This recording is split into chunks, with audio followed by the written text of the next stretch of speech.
पिला माने आज आम समस्त ये एकत्रित होइचे जे आज हूँ आमर प्रधानमंत्री नरेंद्र मोदी 75तम जन्म उत्सव उपलक्षे आमर आज कार्यक्रम आयोजित होती।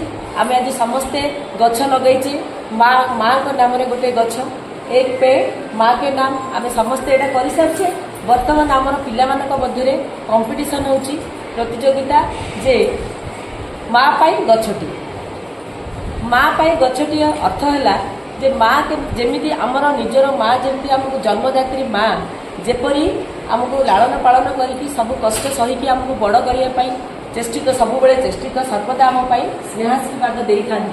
ठीक सेपरी आमर पृथ्वी माता आम आम अली आमर अली अदली सब सहीकि आमर आमको से बड़ हो आमर जीवन को बढ़ी था।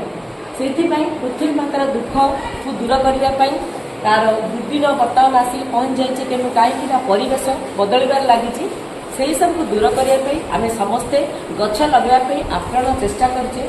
वृक्षटी रोपण करवा माँ के नाम आउ सारा पृथ्वी को आम कौन करवा ना सबुजमय कर ताहले आम निश्चित भाव शांति बंचा। से जो आमर आज जो प्रतियोगिता आम पिला भितर कर माँ पाई गछटी से विषय आमर आम मु बर्तमान कहूँ डाकुची आमर लिप्सा को लिप्सा रणा सी तार स्पीच दब डिबेट दब से विषय किसी कह आम समस्ते शुणी। धन्यवाद। मोर नाम लिप्सा रणा मु 10म श्रेणी छात्री। मु आज वक्तृता प्रतियोगिता जार विषय वस्तु रही माँ पाई गछटी विषय किसी कहवाक चाहूँगी।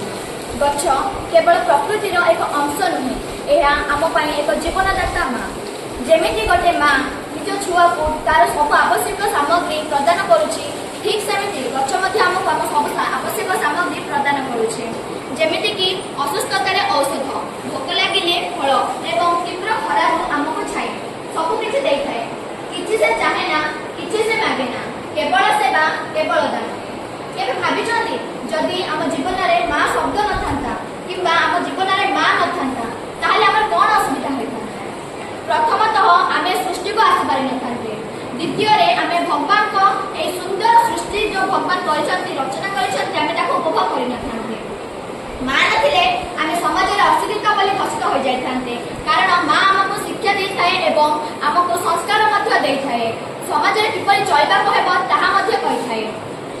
गछ आमको बहु प्रकार जिनिस प्रदान करें जमी आम माँ को पूरा जीवन आमको देवाई आम प्रस्तुत था ठीक सेमती आम गछ लगेगा प्रस्तुत रहा आवश्यक कारण गोटे माँ गोटे शिशु को जन्म दिए सत किंतु से शिशु को गोटे वृक्ष ही जीवन दे थाए। गछ दिए अम्लजान गछ बिना नहीं आमर जीवन गछ दिए अम्लजान गछ बिना नहीं आमर जीवन गछ दिए फूल फल आमको गोटे गछ लगाइबा मार नामको गोटे गछ लगाइबा मार नामको। एणु मुझे कहबी प्रत्येक गछ बंचाइबा होछि प्रत्येक धर्म प्रत्येक परम कर्तव्य कारण गोटे गछ आम प्राण गोटे गछ आम स्वास्थ्य एवं गोटे गछ पृथ्वीर अलंकार। गोटे माँ जमी तार सब खुशी छाड़ी आम खुशी खुशी हो जाए आमको सब आवश्यक सामग्री प्रदान करे एवं ता प्रतिबदल किसी से आम आशा करे ठीक सेमती गोटे वृक्ष तार अंतिम काल आसवा जाए आमको सबकि जगै थाए एमती कि अम्लजान ठार आरंभ कर फल पर्यंत। कथार अच्छी ना तुम जिते धनी जाओ पछे किंतु मार ऋण केवे सुझी पारिबनी ठीक सेमती आम वृक्षर ऋण सुझी पारिबानी किंतु मनीष जाति भारी लोभ एक सत जे मनीष को जी देले कम मनीष जिते उन्नति कर आहरी उन्नति दरकार। मु गोटे गछर मूल्य आपको गोटे छोट कहानी माध्यम कहवाक चाहूँगी। 5 वर्षर गोटे छोट छुआ था जी गाँव गोटे बड़ आंब गछ तले बसी सब आनंद निए से आंबर ता डाल खेलिबार मजा एवं ता छाई बसी आराम कर एमती बहुत दिन बहुत वर्ष बहुत मास धरी चलला छुआटी बहुत बड़ हो जाता से आ गछ पाखक आसी ना गछटी चाहि रही काले आज सी आसब गछटी निज पुओ भली मानुला एवं पुओटी से गछ को निज माँ भली मानुला भावुला गछटी आज मो पुओ आसब किंतु सेमती किसी भी होना। बहु वर्ष पर पुओटी गोटे दिन आसला ता माँ पाखक ମାଟିର ଖୁସିର ସୀମା କହିଲେ ନ ସରେ। ସିଏ ତାକୁ କିଛି ନା ଭାବି ପଚାରିଲା, ଆ ବାବା ବହୁ ଦିନ ପରେ ଆସିଲୁ, ଆସେ ମୋ ଛାଇରେ ବସେ, ମୋ ଡାଳରେ ଖେଳେ, ଆଉ ମୋ ଆମ୍ବ ଖା। କିନ୍ତୁ ଛୁଆଟି ସିଧା ମନା କରିଦେଲା, କହିଲା ମୋ ପାଖରେ ଆଉ ସମୟ ନାହିଁ ତମ ଛାଇରେ ବସିବାକୁ, ମୁଁ ଏବେ ଯଥେଷ୍ଟ ବଡ଼ ହୋଇଯାଇଛି ତମ ଡାଳରେ ବସିବାକୁ, ଆଉ ମୋର ତମଠାରୁ ଗୋଟିଏ ସାହାଯ୍ୟ ଦରକାର। ଗଛଟି କିଛି ନ ଭାବି କହିଦେଲା, ହଁ ପୁଅ କହ, କ'ଣ ତୋର ସାହାଯ୍ୟ ଦରକାର? ମୁଁ ମୋ ଶେଷ ନିଶ୍ୱାସ ପର୍ଯ୍ୟନ୍ତ ତତେ ସାହାଯ୍ୟ କରିବି। ପୁଅଟି କହିଲା, ତମେ ତମର ସବୁ ଫଳ ଆଣି ମତେ ଦେଇଦିଅ, ମୁଁ ତାକୁ ବିକି କିଛି ଟଙ୍କା ରୋଜଗାର କରିବି। ମାଟି ସବୁ କିଛି ଦେଇଦେଲା। ତାପରେ କିଛି ଦିନ ପରେ ପୁଣି ପୁଅ ଆସିଲା, କହିଲା ମତେ ତମର ଆଉ ଗୋଟିଏ ସାହାଯ୍ୟ ଦରକାର।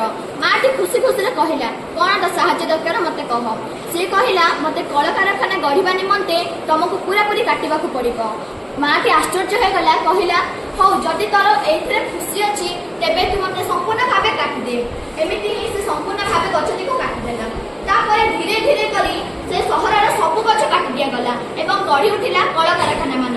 ସେଥିରୁ ଯୋଉ ନିର୍ଗତ ବାଷ୍ପ ବାହାରୁଥିଲା ସେଥିରେ କେହି ମଧ୍ୟ ନିଶ୍ୱାସ ନେଇପାରୁନଥିଲେ ଏବଂ ଗଛ କାଟିଯିବା ଯୋଗୁଁ ବର୍ଷା ମଧ୍ୟ ହଉନଥିଲା। ତ ସେଠି ବହୁତ ଖରା ହଉଥିଲା। ଖରାରୁ ସମସ୍ତେ ମୁକ୍ତି ପାଇବା ପାଇଁ ଖୋଜୁଥିଲେ ଛାଇ, କିନ୍ତୁ କିଛି ବି ଛାଇ ମିଳୁନଥିଲା। ସେତେବେଳେ ସେ ପୁଅଟି ଭାବିଲା, ଯଦି ମୁଁ ସେଦିନ ସେ ଗଛକୁ କାଟି ନଥାନ୍ତି ହୁଏତ ଆଜି ମୁଁ ଏଇ ଖରାରୁ ମୁକ୍ତି ପାଇପାରିଥାନ୍ତି, କିନ୍ତୁ ସେତେବେଳକୁ ବହୁତ ଡେରି ହୋଇଯାଇଥିଲା।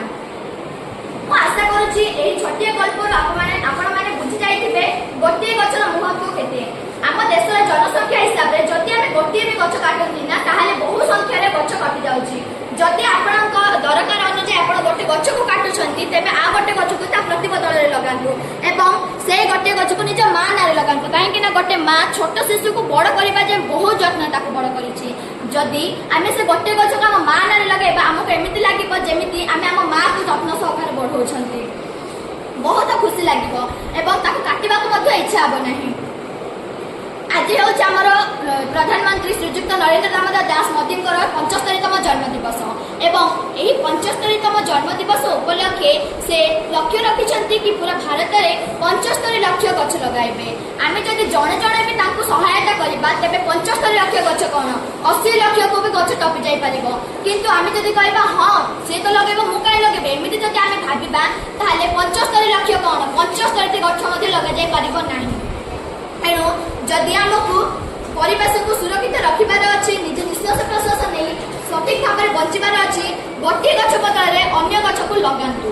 ମୋ ମତରେ ମୁଁ ଏତିକି କହିବି, ମା ଦିଏ ଜନ୍ମ କିନ୍ତୁ ବୃକ୍ଷ ଦିଏ ଜୀବନ। ଧନ୍ୟବାଦ।